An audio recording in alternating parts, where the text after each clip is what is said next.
Good morning, Virgo. Okay, so there is a version of this story that everyone wants to tell you, and then there is the actual truth. And today I am going to give you the second one, even where it is uncomfortable. That is exactly how this energy opened for me when I sat down to read for you today, Virgo.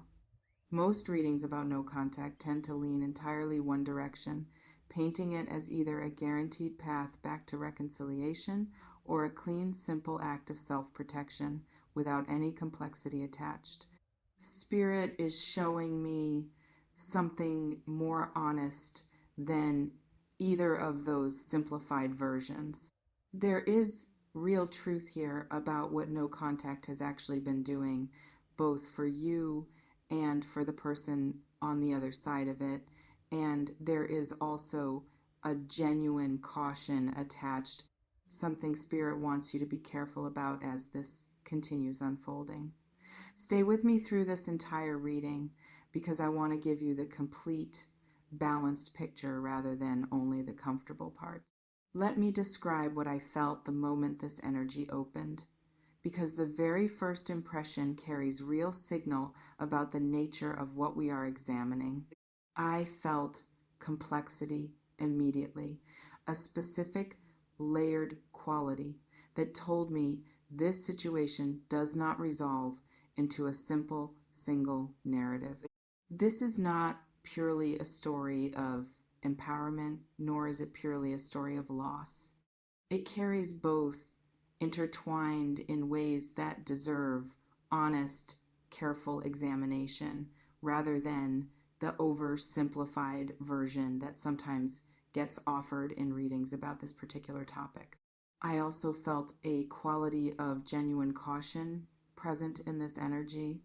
The specific sensation of Spirit wanting to protect you from a particular kind of mistake or misunderstanding that could occur if you move forward without full awareness of everything actually happening in this situation right now.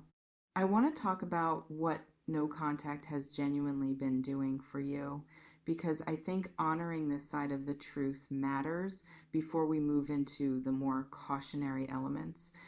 I am sensing this period of distance has given you genuine space to reconnect with yourself away from the particular pull and pattern that existed within this connection. This is real and valuable. Distance, when genuinely held, allows for a kind of clarity that proximity to someone significant often makes difficult to access. I am sensing you have used this time, at least in part, to examine what you actually want, what patterns you may have been participating in that did not serve you, and what your own needs and boundaries genuinely require going forward. I am also sensing this distance has, in many ways, restored a sense of personal power that may have felt compromised during the more active period of this connection.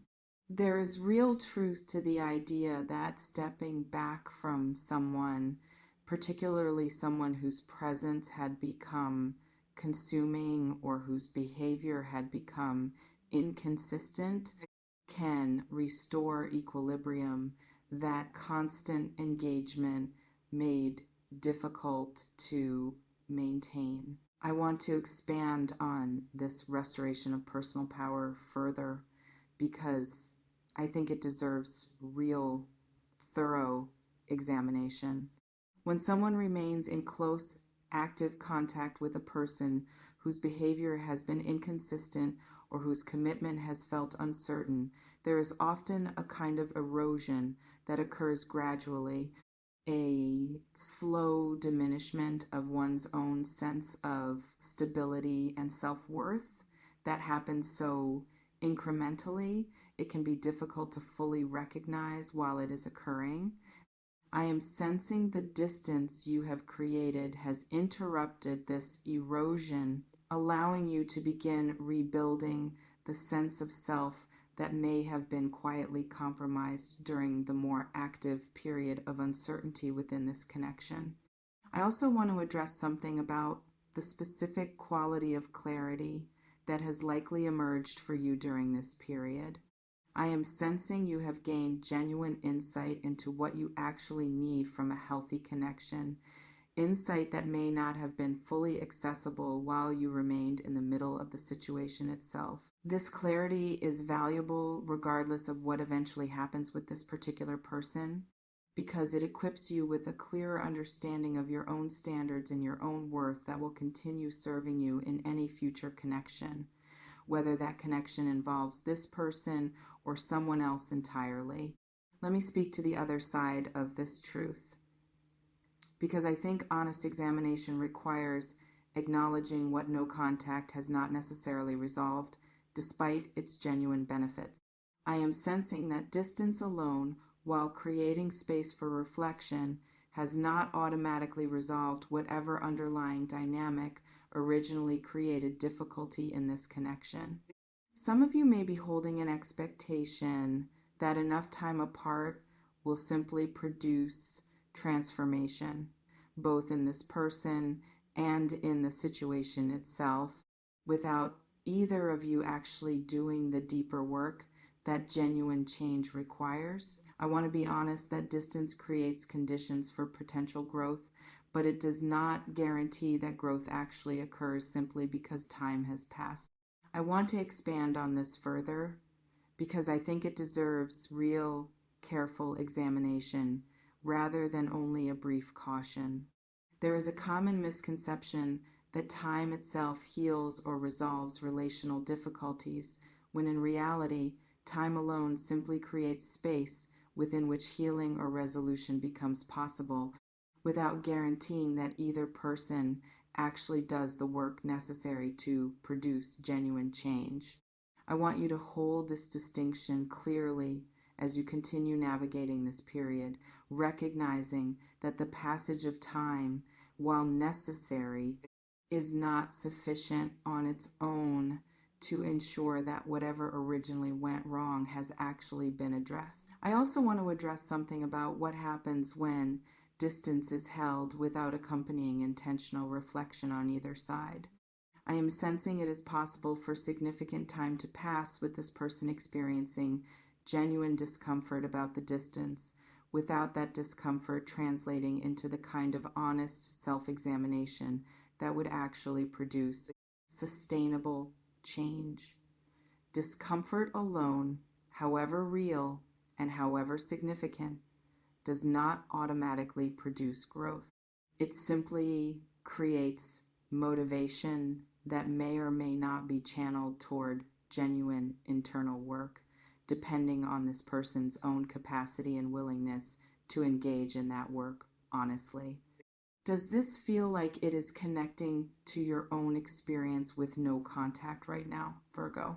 Have you noticed both the genuine benefits and also some uncertainty about whether real change is actually happening beneath the surface? Let me know in the comments. I want to hear how this is resonating with your situation. I want to address what is actually happening with the person on the other side of this distance, because Spirit is showing me something specific that I think deserves honest delivery. I am sensing genuine impact on this person, real discomfort produced by your absence that is not simply performed or exaggerated for effect. This part of the truth is real. Your absence has registered with them, has created a gap that they are genuinely navigating. I do not want to dismiss this reality simply to deliver a more cautionary message. I am also sensing, however, that the nature of their response to this discomfort matters considerably more than the simple fact that discomfort exists. Some people respond to the discomfort of no contact with genuine internal reckoning, examining their own patterns honestly and working toward real change. Others respond primarily with a desire to simply alleviate their own discomfort, seeking to restore the previous dynamic without necessarily addressing whatever made that dynamic unsustainable in the first place. I want to expand on this crucial distinction further because I think it represents one of the most important pieces of guidance in this entire reading. There is a meaningful difference between someone who experiences discomfort and uses it as motivation for genuine self-examination and someone who experiences the same discomfort and simply wants the most direct path back to relief, regardless of whether that path actually involves addressing the underlying issues. Both responses can produce the same external behavior, eventually reaching out, expressing genuine sounding regret, requesting renewed contact, which is precisely why distinguishing between them requires more than simply observing that reaching out has occurred. I also want to address something about how you might begin to discern which category this person's response falls into, even before they have fully revealed their intentions through direct communication. I am sensing that paying attention to what this person has been doing during the period of distance, beyond simply how they have been feeling, offers more reliable information than their stated emotions alone. Have they sought any kind of genuine support or reflection process, whether through friends, through their own private examination, or through more formal means? Or has their primary activity during this period been simply waiting, hoping, and experiencing discomfort without any accompanying effort toward genuine self-understanding? Inhale with me for a moment, Virgo. I want to speak directly to the careful piece of this reading's title because I think it deserves real, thorough examination rather than being treated as a passing caution. I am sensing a specific risk present in this situation, the risk of mistaking this person's discomfort for genuine transformation. When someone reaches out after a period of no contact, the intensity of their relief and their renewed attention can feel, in the moment, like undeniable evidence that real change has occurred. I want you to be careful about this particular trap. Relief at the ending of discomfort is not automatically the same thing as the deeper, sustained change that would actually be required to create a genuinely different dynamic between you going forward. I want to expand on this trap further because I think it deserves real, thorough examination, given how easily it can mislead even discerning, thoughtful people. When someone experiences genuine relief after a period of significant discomfort, that relief itself produces real, observable emotional intensity, tears, expressions of gratitude, statements of commitment that feel completely sincere in the moment they are spoken. This sincerity is not necessarily false. The person genuinely means what they are saying in that specific moment.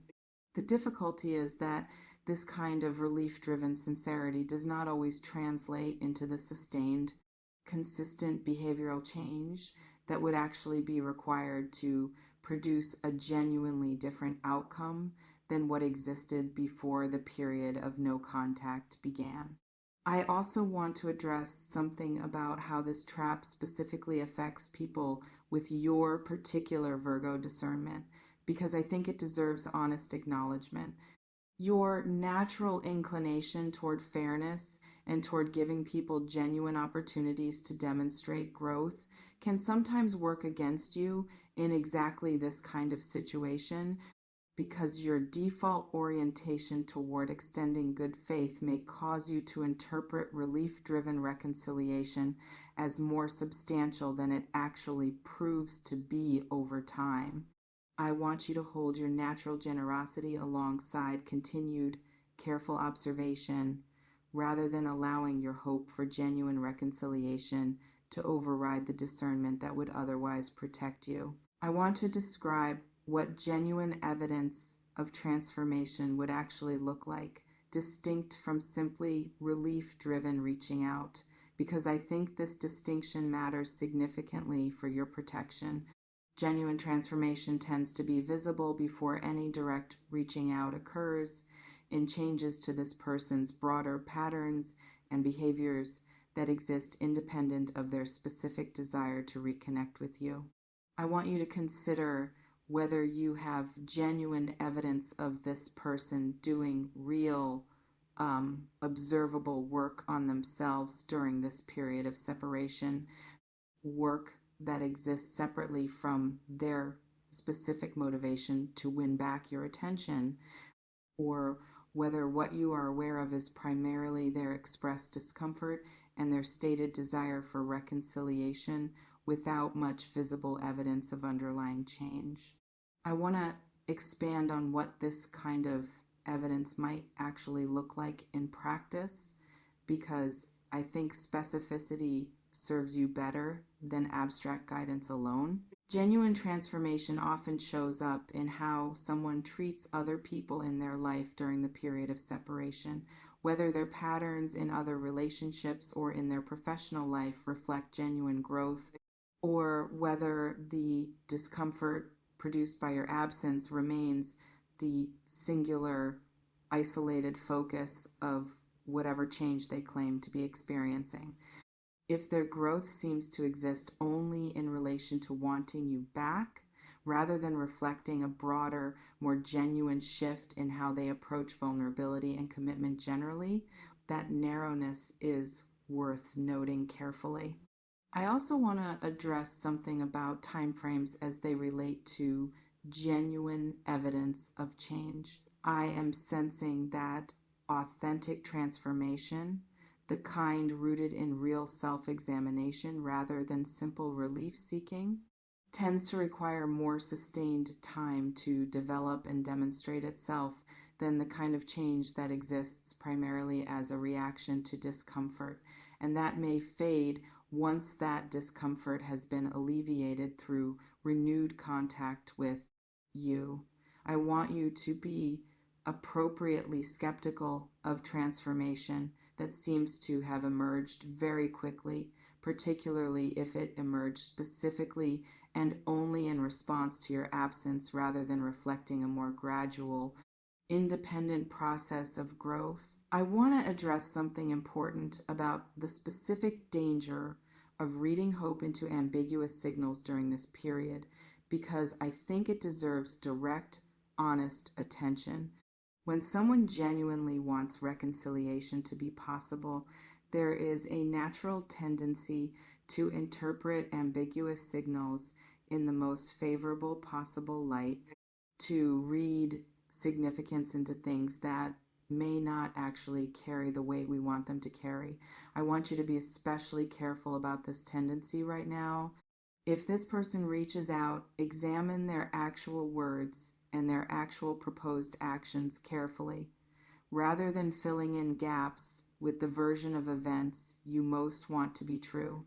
Let me speak to what Spirit is showing me about the timeline of this situation, because I think honest examination of timing adds important context here.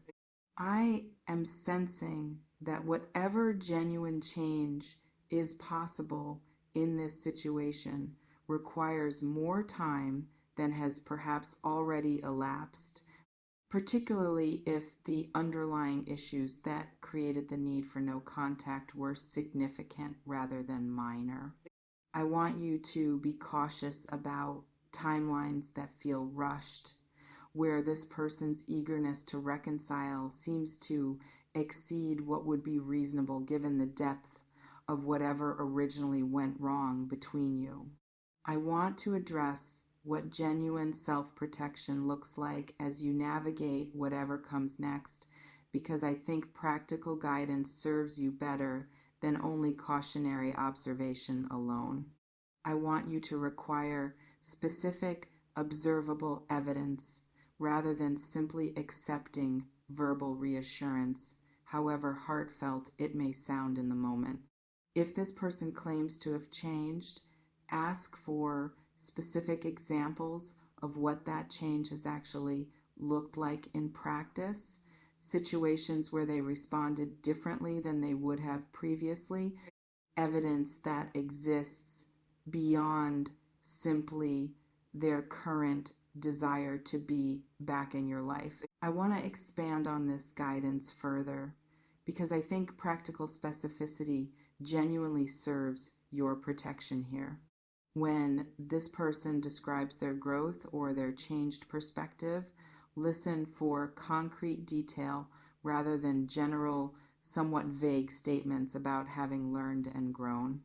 Genuine self-examination tends to produce specific insight, this person being able to articulate exactly what pattern they recognized in themselves, what experience or reflection led to that recognition, and what specifically they have done differently as a result, rather than simply offering broad assurances that things will be different going forward without substantive detail behind those assurances. I also want to address something about your own right to ask direct questions during this process because I think it deserves explicit acknowledgement. You are fully entitled to ask this person directly what specifically led to whatever change they claim to have experienced, to ask for concrete examples rather than accepting vague reassurance, and to take whatever time you need to observe whether their answers and their subsequent behavior actually align with each other over a sustained period, rather than feeling pressured to accept their account at face value simply because asking probing questions might feel uncomfortable or might risk disrupting the hopeful momentum of reconciliation. I want to speak to something about your own vulnerability during this period because I think honest acknowledgement of this matters significantly. No contact, while genuinely valuable, does not eliminate your own continued feelings or your own continued hope for this connection, even when you have done real work during this period of distance. I want you to recognize this vulnerability honestly rather than assuming that the work you have done has made you entirely immune to being moved by this person's eventual return, however genuine or however performed that return ultimately proves to be. I want to expand on this further because I think honest acknowledgement of your own continued vulnerability serves you better than the comfortable fiction that personal growth automatically produces complete immunity to someone you once cared deeply for. Even significant internal work and significant clarity about your own needs does not eliminate the genuine embodied response that occurs when someone significant in your emotional history reaches back toward you with apparent sincerity. This response is human and natural, not a sign that your growth was somehow insufficient or that you have failed to fully process this connection. I also want to address something about how to hold this vulnerability without letting it override your discernment. I want you to give yourself permission to feel whatever genuine emotion arises when this person eventually reaches out, while also maintaining enough internal space to continue observing and evaluating their behavior with clear eyes, rather than allowing the intensity of your own feelings in that moment to completely override the careful discernment this reading has been encouraging you to maintain throughout this entire process. I want to address what would constitute a genuinely healthy path forward if this person does demonstrate authentic transformation rather than simply relief-driven reconciliation attempts.